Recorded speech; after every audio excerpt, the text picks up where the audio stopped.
நான் சொன்னா நான் 2007 போயிட்டு இப்பதான் திருப்பி வர்றேன் இங்க. அப்ப இங்க நான் கிளிநொச்சியில இருக்கிறாங்க.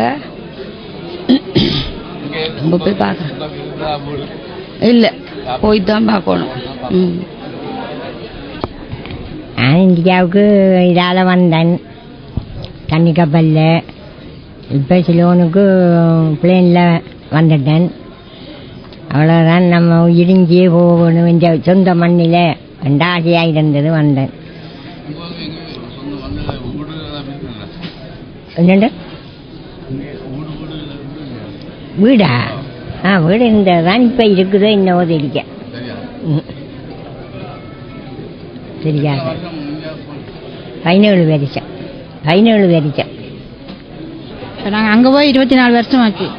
இங்கே இப்போ எங்களுக்கு இங்கே காணி கிடக்குது, வீடு வாசல் இல்லை. எங்களோட இடங்கள்ல இன்னும் குடியேற்ற இல்லை. இப்போ நாங்கள் போய் பார்த்தா தான் இந்த மாதிரி எப்படின்றது எங்களுக்கு தெரியும்.